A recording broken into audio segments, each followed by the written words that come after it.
Bueno,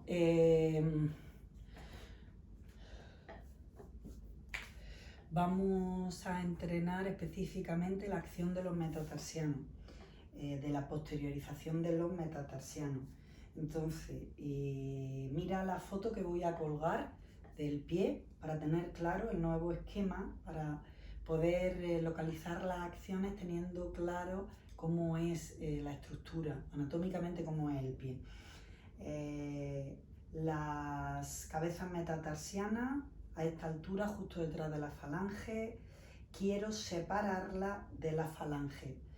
Separarla hará, si las separo, estoy llevándola más hacia atrás con respecto a la falange, que serían los dedos. Si la llevo más hacia atrás con respecto a la falange, las cabezas metatarsianas van a subir más con respecto al suelo de lo que estaban. Hacemos una vez más, alejo las cabezas metatarsianas de la falange y han subido con respecto al suelo, y eso ha hecho más cóncava la planta del pie. Puedo hacerlo de dos formas, vamos a entrenarlo. Una, el talón está más hacia el suelo que en las cabezas metatarsianas. Vamos a entrenarlo así. Crea la acción de posteriorización de cabeza metatarsiana, dejando que la posición del pie esté de tal forma que el talón está más hacia el suelo que en las cabezas metatarsianas.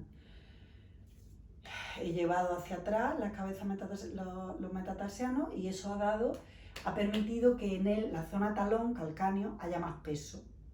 O sea que esté más posteriorizado el peso del pie, el peso de la pierna, el apoyo del peso de la estructura esta inferior.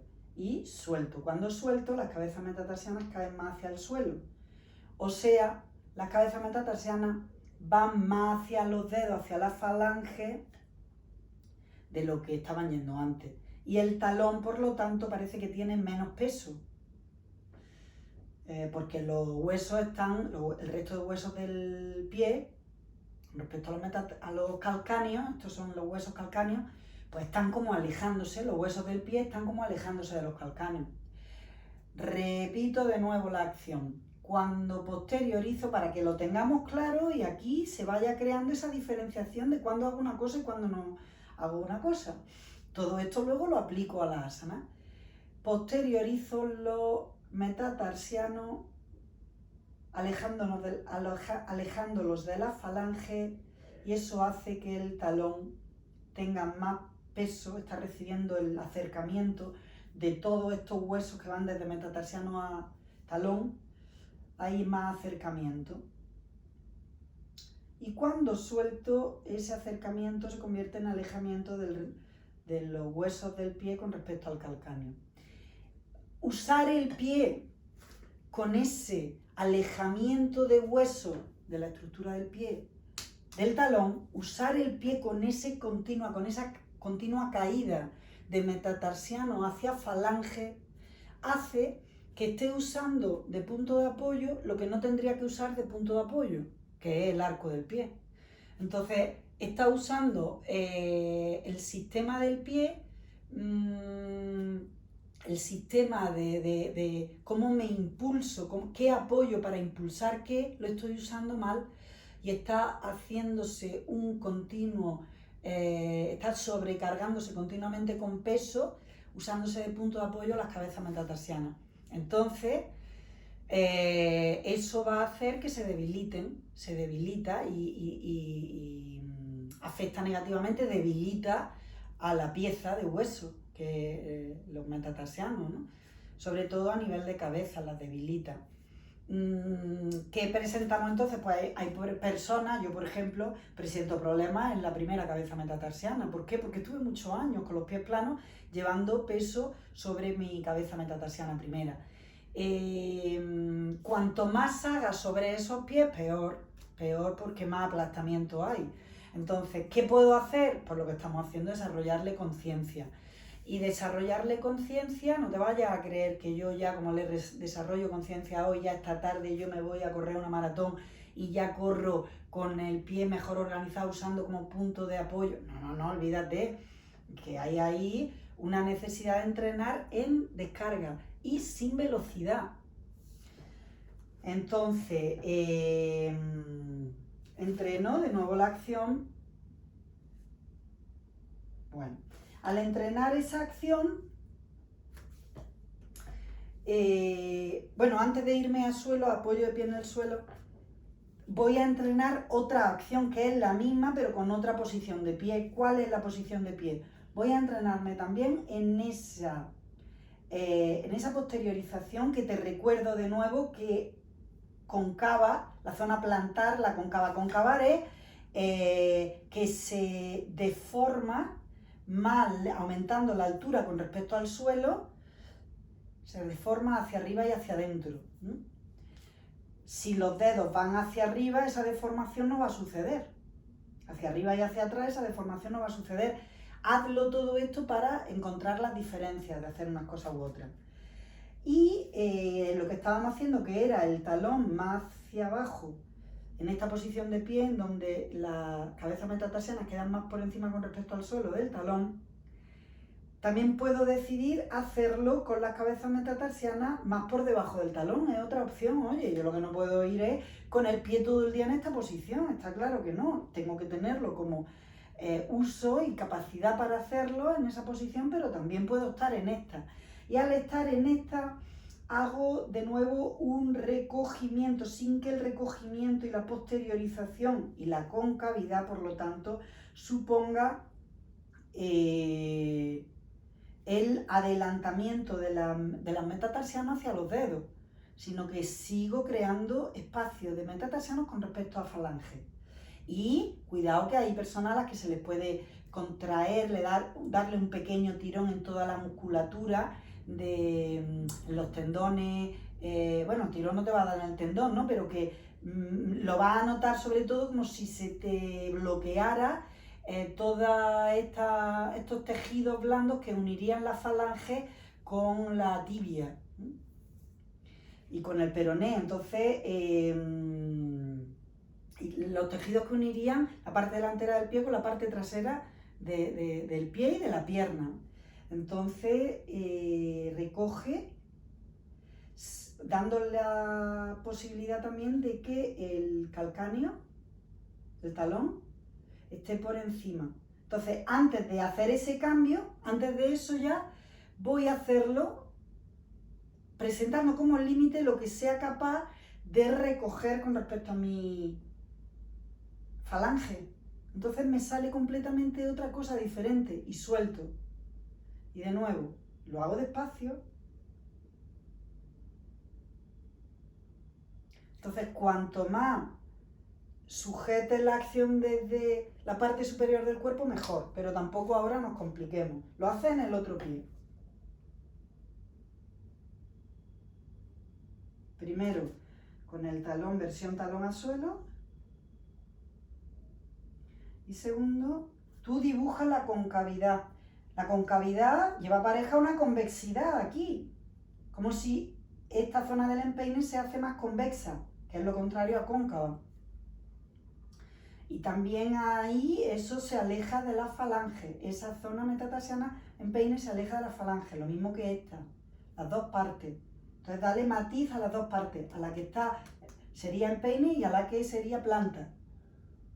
Bueno, le doy la otra versión, que es el talón queda más lejos del suelo que los dedos. Antes incluso de posicionarlo, ya voy haciendo lo de los metatarsianos. Entonces, cuanto más arriba esté, más difícil, y cuanto más involucre a la pelvis, al tronco, mejor, más fácil.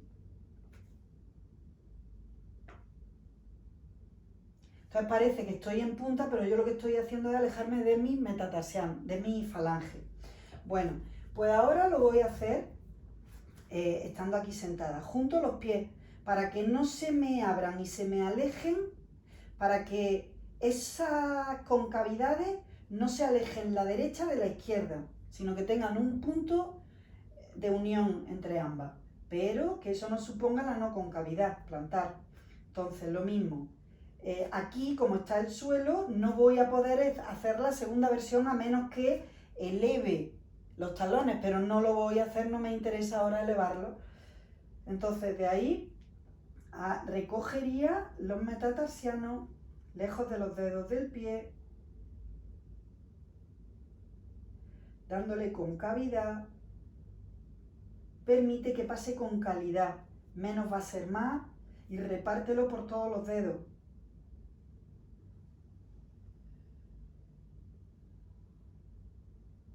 Y suelto. Si hago de verdad y me esmero en dibujar la concavidad tanto en la parte plantar como en la parte convexidad, en la parte empeine, esa, la que vemos, ¿no? Y darle matiz de alejamiento a las cabezas metatarsianas de los dedos, en todos los dedos. Entonces aparece como una actitud en el pie de agarre, se activa el quinto dedo solo. Bueno, esa acción, esa misma acción, que ya esto es un entrenamiento para los pies estupendo, limita, pone punto fijo a la rodilla. Es decir, al hacerlo, es como que evito que la rodilla pueda ir más hacia adelante. Porque si va más hacia adelante, observa qué pasa con los metatarsianos, cómo invaden el espacio hacia la falange. Entonces, lo que hace la posteriorización ya es ponerle límite a las piernas, a las rodillas. Eso cuando estamos en una postura es clave porque es descompresión para la rodilla. En posturas, por ejemplo, como Padmasana, eso es clave completamente.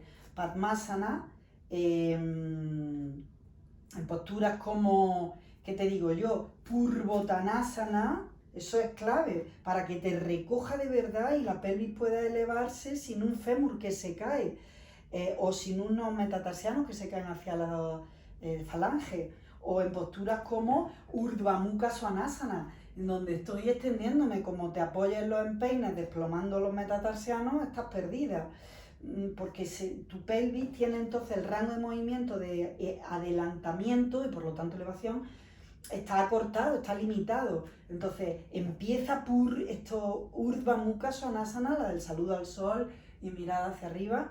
No mires todavía hacia arriba, empiézala ahí. Entonces se habrá elevado la pelvis, se habrá adelantado elevándose con mucho más rango de movimiento y calidad en su elevación, menos va a ser más, que si de repente no hago ese despeje, ese alejamiento de metatarsianos con respecto a falange, si no lo hago y llevo directamente la pelvis, es que no tengo rango de movimiento, peso mucho, voy cargando con toda esta parte. Entonces entrena eso, lo puedes entrenar en una silla, en cualquier momento puedo hacer Urdhva Mukha Svanasana, estás en una guagua, estás en tu lugar de trabajo, estás en y tú puedes estar aquí, dentro de tu cuerpo, haciendo posibilidades, estudiando, como jugando, analizando cómo van las posiciones, las posturas. Lo puedes hacer igualmente con Padmasana entonces, es decir, vale, si el pie derecho tiene que venir a la ingle izquierda y yo de lo que se trata es de que recoja y aleje metatarsianos de falange, de dedos, de los pies, voy a entrenarlo también.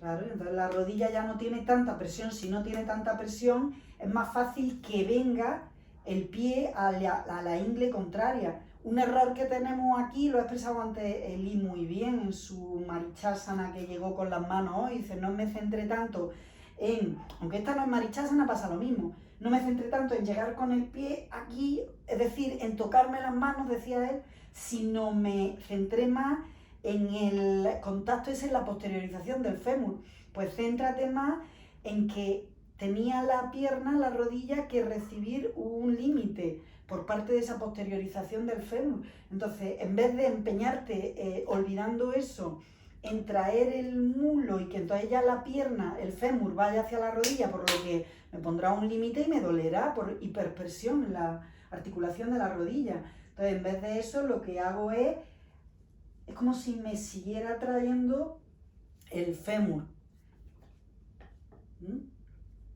que será otro capítulo, entonces ya podrá venir el pie, que será, y yo sigo con la dirección de metatarsianos lejos de dedo, de falange.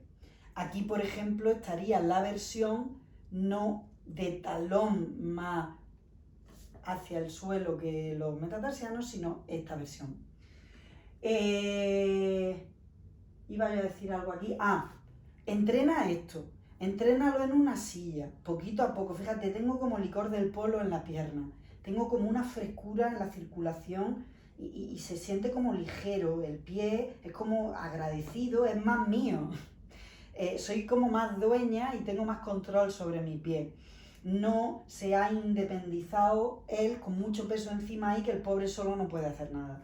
Entonces, eso es lo que nos pasa a veces con el ego, ¿no? Queriendo nosotros mover el mundo, las circunstancias, sufriendo porque no se mueven hacia donde queremos que se muevan, olvidándonos de que el macrocosmos, el resto de seres vivos y de universo, tiene su propio orden, su propio movimiento, su propia dinámica, ¿no? Su propia organización, que no la está decidiendo nadie en base a un interés individual, sino que está ya siendo definida en relación a todo. Todo se mueven conjuntamente. Por eso nadie se puede desmarcar. Entonces, eso es lo que pasa, ¿no? Aplicado aquí a posturas así, aquí te pillo, aquí te mato, filosóficamente, eso es lo que pasa con el tema del tener continuamente que conectarnos con ese macrocosmos, ese microcosmos que somos, un ser vivo, micro.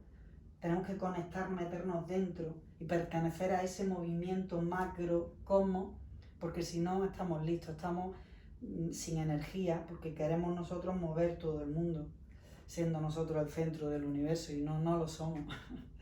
Bueno, pues lo hace, ya te digo, sentada en silla y luego te lo lleva a postura de sentada en colchoneta o en suelo, allí donde estés, en la playa, allí donde estés, lo aplica. Una pierna primero y otra primero. Si quieres completar tu Padmasana, yo por ejemplo ahora, que siempre estoy hablando y me llevo la pierna para deciros Padmasana, siempre me la llevo sin posteriorizar de verdad.